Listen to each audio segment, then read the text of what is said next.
Hello everyone, in this lesson we will continue to learn the time domain analysis module of continuous systems. Sixth, convolution integral. Let's review the definition of convolution. There are two functions f1 and f2. The integral given by this formula, we call it the convolution of f1 and f2. In time domain analysis of system, why to introduce convolution as the mathematical tool? Let's take a look at the introduction of convolution. We can see from the left picture. Any function f1 can be decomposed into many narrow passes with the wealth of delta t. The signal ft can be expressed as the sum of unit passes with different intensity at different axis times. When the wealth of narrow paths decreases to zero, it can be summed and become integral. And the unit paths become the impulse signal. Let's see that this integral just fits two functions. Definition of convolution integral, that is, ft is equal to the convolution of ft and impulse signal.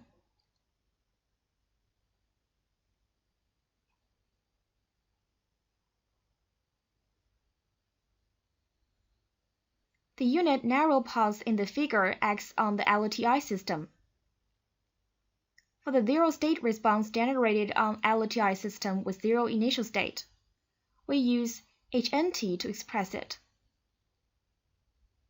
Just now we analyzed ft has been broken down into different narrow passes at axis time.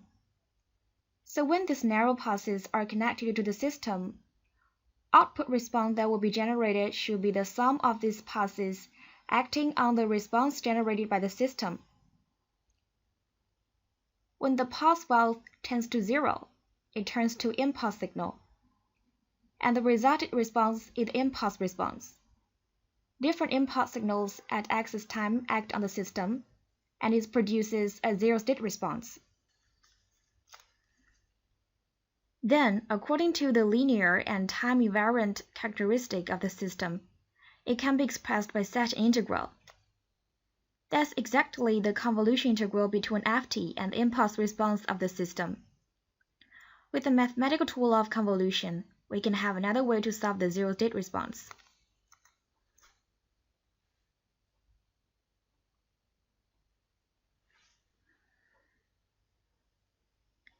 There are several explanations for convolution integral. First, convolution integral is used to path the impulse response. We establish such a relationship between response and incentive ft. Second, convolution is the mathematical method, but it's a very important method in system analysis. Third, we are using convolution integral to act on the corresponding time of the system. We need to pay attention to the upper and lower limits of volume integral calculation, which are determined by the range where f1 tau times f2t minus tau is not equals to 0. After introducing convolution, let's summarize the method of solving the system response. Why in the classical solution of time domain? The classical solution is composed of the second solution and the special solution. In the double zero method, the total response of the system is composed of zero input response and zero state response. Zero input response, we solve the homogeneous equation with initial conditions. And the zero state response can be obtained by convolution integral of excitations and system response.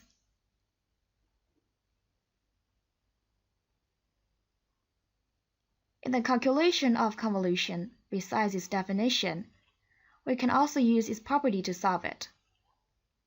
Now, let's look at properties of convolution. There are mainly three aspects. The first aspect is algebraic properties. The second aspect is the differential and integral characteristics. The third aspect is convolution with impulse function or step signal. Let's look at its algebraic properties. The law of exchange, in other words, is the result of convolution. It has nothing to do with exchanging the order of two functions. And then the distribution rate and law of union will involve the parallel operation of the system. Let's discuss one by one.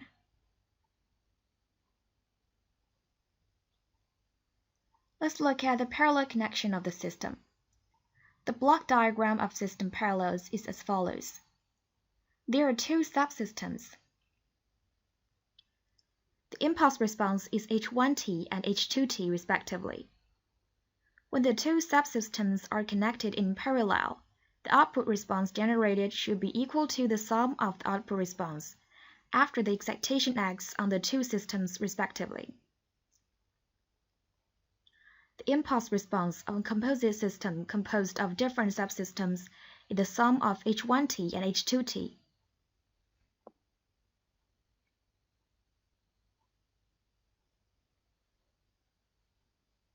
Cascade of systems. Its block diagram is as follows. Cascade of two subsystems. And the external system Ft acts on such a coincident system. The output response is F1t, convolution H1t, reconvolution H2t. The impulse response of such composite system, composed of two subsystems, should be equal to H1t convolution H2t. The above 2 points are the properties corresponding to the parallel cascade relationship of the system.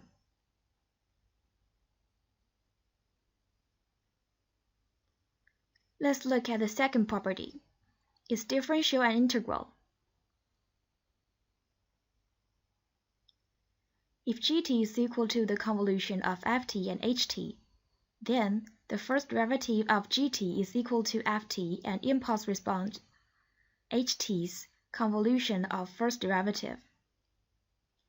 Is also equal to the convolution of the first derivative of excitation ft and the impulse response ht.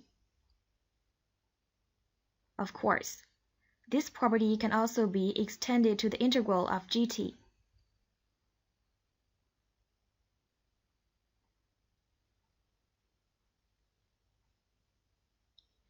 And the properties of differential and integral can also be used in combination.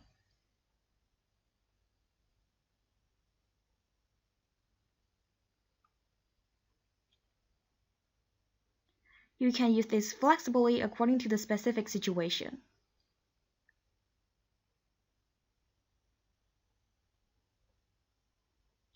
The last property is convolution with impulse function or step function. Convolution with the impulse signal is still equal to the function itself.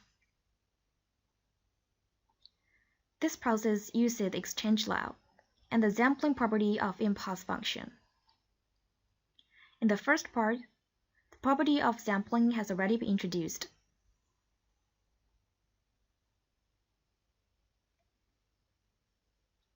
This property can also be extended to convolution with time-shifted impulse signal.